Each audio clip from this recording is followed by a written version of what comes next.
చింగడి చెప్తా హల్లెలూయా. చాలా డల్గా ఉన్నారు, ఇంకో చింగడి చెప్తా హల్లెలూయా. బిగ్గరగా చప్పట్లు కొట్టి దేవుని నామాన్ని గణపరుస్తామా? ఇంకొంచెం బిగ్గరగా చప్పట్లు కొడదాం. ప్రభువైన యేసుక్రీస్తు నామములో ఈ రాత్రికాల సమయంలో కూడి వచ్చినటువంటి మీ అందరికీ ప్రభు నామములో శుభములు తెలియజేస్తున్నాను. నన్ను ప్రేమతో ఆహ్వానించినటువంటి సంఘ కాపరి గారైన రెవరెండ్ రవికుమార్ అయ్య గారికి ప్రత్యేకమైనటువంటి వందనాలు తెలియజేస్తున్నాను. అదే రీతిగా పాస్టమ్ గారికి కూడా ప్రత్యేకమైన వందనాలు తెలియజేస్తున్నాను. మరి ఈ మీటింగ్ జరగడానికి వారు ఎంతగానో సహకరించి ఉన్నారని విన్నప్పుడు ప్రభు నేను ఎంతగానో స్తుతిస్తూ ఉన్నాను. మరి అమ్మగారికి కూడా ప్రత్యేకంగా వందనాలు తెలియజేస్తున్నాను. వేదిక మీద ఉన్నటువంటి చైర్మన్ గారికి ప్రత్యేకంగా వందనాలు తెలియజేస్తున్నాను. అదే రీతిగా ఆ పిసిసి వారికి, సంఘస్థులైన మీ అందరికీ కూడా ప్రభు అయిన యేసుక్రీస్తు నామములో శుభములు తెలియజేస్తున్నాను. ప్రియ అన్న కిషోర్ గారు, మమ్మల్ని ఎంతగానో ప్రేమించే వ్యక్తి, అన్నగారికి తమ్ముడు కూడా ప్రత్యేకంగా వందనాలు తెలియజేస్తున్నాను. మరి ఈ రాత్రికాల సమయంలో ఇప్పుడు సమయం 9:15 అవుతుంది. అయ్యగారు మరి 9:45 ముగించమన్నారు. కనుక సమయం చాలా తక్కువ ఉంది కాబట్టి అయ్యగారు ఇచ్చినటువంటి సమయంలో దేవుని వాక్యాన్ని అందించడానికి ప్రయత్నం చేస్తాను. వాస్తవానికి మేము వస్తున్న సమయంలో మీకోసం ఒక చిన్న కార్డు తీసుకొని వచ్చాం, వాగ్దాన కార్డు. వెనకాల క్యాలెండర్ ఉంటుంది. తమ్ముడు వెనక వైపున మీకు ఇది ఉచితంగా మీకు ఇవ్వడం జరుగుతుంది. దీంట్లో నా ఫోన్ నెంబర్ కూడా ఉంటుంది. మీకు ఎప్పుడైనా ప్రార్థన అవసరత ఉంటే తప్పకుండా మీరు కాల్ చేయొచ్చు. ఫోన్ చేసి ఫోన్పేలో ఒక 200 వేయండి సార్ అని అడగొద్దండి. ఫోన్ చేసి ప్రార్థన చేయండి సార్ అంటే మీ కొరకు ప్రార్థన చేయడానికి మేము సంసిద్ధంగా ఉంటామని దేవుని సేవకుడుగా తెలియజేస్తూ ఉన్నాను. మరి ముఖ్యంగా ఒక 2 మాటలు జ్ఞాపకం చేసి ప్రసంగంలోనికి వెళ్ళాలని ఆశపడుతూ ఉన్నాను. ఈ రాత్రి ఇది చిన్న ప్రాంతమైనటువంటి నిండలి అనేటటువంటి ప్రాంతానికి రావడానికి దేవుడు సహాయం చేశాడు. ఇది 2వసారి మీ ప్రాంతానికి రావడం. మొదటిసారి ఒకసారి మరి సంఘంలో ఆదివారపు దినమున ప్రియులు ప్రభుచరణ్ సార్తో పాటు రావడం జరిగింది. ఆ రోజు ఈ కాంపౌండ్ మొత్తం చూసి నేను నిజంగా చాలా సంతోషించాను. ఈ రాత్రి మీరందరూ ఈ రీతిగా రావడం, దేవుని వాక్యాన్ని వినాలని మీకున్నటువంటి ఆసక్తిని బట్టి ప్రభుని స్తుతిస్తూ ఉన్నాను. వాక్యం ఒక మాట సెలవిస్తుంది, ఎక్కడ 2-3 నా నామమున కూడుకుంటారో వారి మధ్యలో నేను ఉంటానని సెలవిచ్చాడు. ఈ రాత్రికాల సమయంలో మీటింగ్లో ప్రాముఖ్యమైన వ్యక్తి, ప్రత్యేకమైన వ్యక్తి ఎవరైనా ఉన్నారు అంటే అది మన ప్రభు అయిన యేసుక్రీస్తు వారు మాత్రమే. నమ్మిన వారు బిగ్గరగా చప్పట్లు కొట్టి దేవుని నామాన్ని గణపరుస్తారా?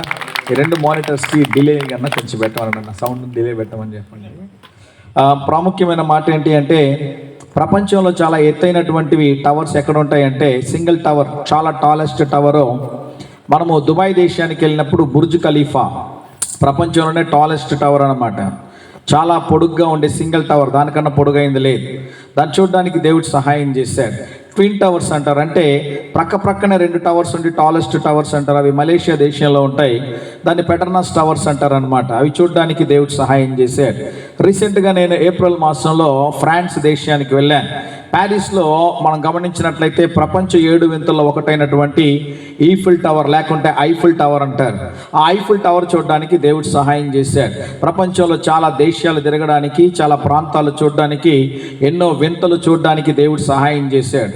అయితే రీసెంట్గా నేను రోమ్ పట్టణానికి వెళ్ళినప్పుడు శాంటస్ స్కాలా అని ఒక ప్రాంతం ఉందండి. ఆ ప్రాంతం వెళ్ళడానికి దేవుడు సహాయం చేశాడు.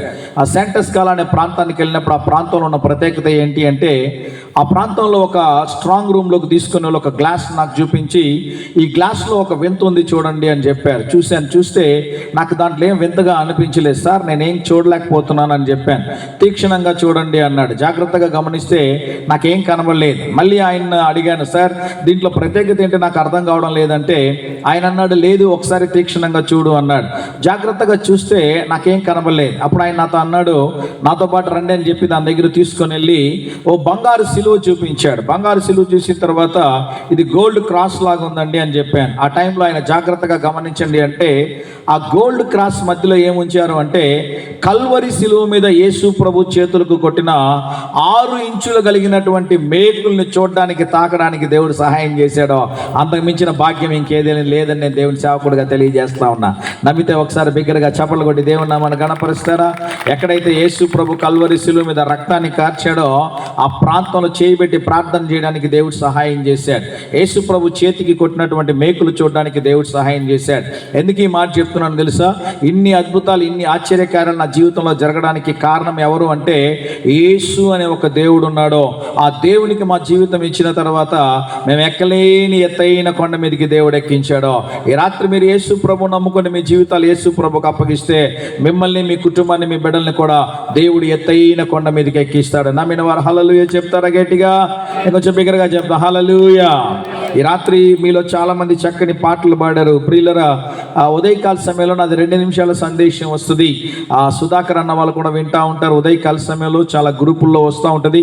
ఒకవేళ మీకు 2 నిమిషాల సందేశం అవసరము అంటే మీరు వాట్సాప్లో మీరు ఆ 2 నిమిషాల సందేశం కొరకు నాకు చిన్నగా మీ పేరు మీరు పంపించినట్లయితే మీకు ఉదయకాల సమయంలో 2 నిమిషాల సందేశాన్ని పంపించడానికి ప్రయత్నం చేస్తాను. కనుక ఈ విషయాలన్నీ జ్ఞాపకం చేసుకోండి. యూట్యూబ్లో ఆ యేసు ప్రభు సిలువకి కొట్టి చేతులకు కొట్టినటువంటి మేకుల్ని యూట్యూబ్ ఛానల్లో ఉంచాం. ఎంతవరకు తెలుగు రాష్ట్రాల్లో ఏ సేవకుడు కానీ ఎవరు కూడా అంత డీప్గా ఉన్నటువంటి ప్రాంతాలకు వెళ్ళలేదు.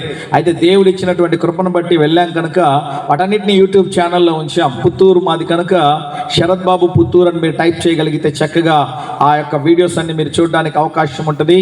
లేకుంటే షాలోమ్ శరత్ అని మీరు టైప్ చేసినా కూడా చక్కగా దేవుని యొక్క వాక్యాన్ని ఉదయకాల సమయంలో మీరు వినడానికి అవకాశం ఉంటుంది. ఈ విషయాలు జ్ఞాపకం చేసుకోండి ప్రియులారా. ప్రత్యేకంగా మీటింగ్ కోసం ఎవరైతే ఆర్థికంగా సహాయం చేశారో, ఎవరైతే వంట చేశారో, ఎవరైతే సహాయం చేశారో, పాటలు పాడిన వారు తప్ప ప్రతి ఒక్కరిని దేవుడు దీవించును గాక. ఎందుకు అంటే ప్రసంగానికి మీరే పెద్ద స్టన్నింగ్ బ్లాక్. ఈరోజు 2 గంటలు పాడారండి, చాలా సంతోషం. పాటలు పాడేవారికి నేనే వ్యతిరేకం కాదు, చాలా సంతోషం. మీ ఊర్లో మీరు పాడారు, మీకు తెలిసిన పాటలే పాడారు, పాడిన పాటలే పాడారు. దానివల్ల పెద్ద ప్రయోజనమే లేదని నేను దేవుని సేవకుడుగా చెప్తా ఉన్నాను. నన్ను ఈసారి దేవుడు ఈ ప్రాంతానికి తీసుకుని వచ్చాడు. తిరిగి తెస్తాడో లేదో తెలియదు. దేవుని చిత్తమై తీసుకుని వస్తే చాలా సంతోషం.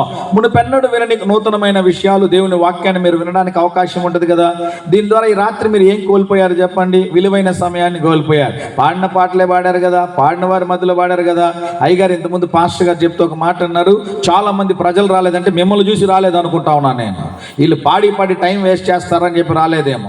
పాడండి, చాలా మంచిది, సంతోషం. 6కి రండి, 6 నుంచి 7 వరకు పాడండి. 8:30కి దేవుని సేవకుడికి మైక్ ఇస్తే కనీసం 9:30 1:30 గంట చక్కగా దేవుని వాక్యం వింటే ఆ వాక్యం మిమ్మల్ని బలపరుస్తుంది, స్థిరపరుస్తుంది, నడిపిస్తుంది.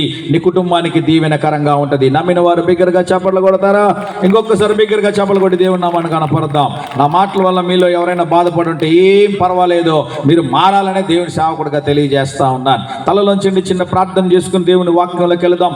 ఈ రాత్రి దేవుడు మనతో మాట్లాడినట్లుగా, ఈ రాత్రి దేవుడు జీవము కలిగిన మాటల ద్వారా దేవుడు మనల్ని బలపరిచినట్లుగా ప్రతి ఒక్కరు మన హృదయాల్ని దేవుని వైపుకి త్రిప్పుదాం, దేవుని వైపుకి త్రిప్పుదాం. అయ్యా, ఈ రాత్రి మీరు మాట్లాడండి ప్రభువా. కిషోర్ అన్న కొంచెం డిలే పెట్టమని ఈ రాత్రికాల సమయంలో దేవుడు మనతో మాట్లాడినట్లుగా, దేవుని యొక్క జీవం కలిగిన మాటల ద్వారా దేవుడు మనల్ని బలపరిచినట్లుగా, పరిశుద్ధుడా, ప్రేమ నమ్మకము కలిగిన మా యేసయ్య, మీరిచ్చిన ఈ శ్రేష్టమైన సమయం కొరకే మీకు వందనాలు చెల్లిస్తున్నాం. నీ వాక్యాన్ని విననీయకుండా చేస్తున్న దురాత్మ శక్తులు, అంధకార శక్తులు, వాటి క్రియలని యేసు నామములో లయపరుస్తున్నాం. ఈ రాత్రి నీ వాక్యము వెల్లడవుతుండగా మాతో మీరు మాట్లాడమని, తద్వారా మీ నామానికి మహిమ తెచ్చుకోమని యేసు నామములో ప్రార్థిస్తున్నాము తండ్రి. అందరం గట్టిగా ఆమేన్ చెప్దామా? పరిశుద్ధ గ్రంథమైన బైబిల్లో నుండి 142వ కీర్తన 1వ వచనాన్ని మీకు జ్ఞాపకం చేస్తాను. ఒక్క పాయింట్ ఇలా తగ్గించండి. కీర్తనలు 142వ అధ్యాయం 1వ వచనంలో, నేను ఎలుగెత్తి యెహోవాకు మొరలిడుచున్నాను, ఎలుగెత్తి యెహోవాను బ్రతిమాలు కొనుచున్నాను. భక్తుడు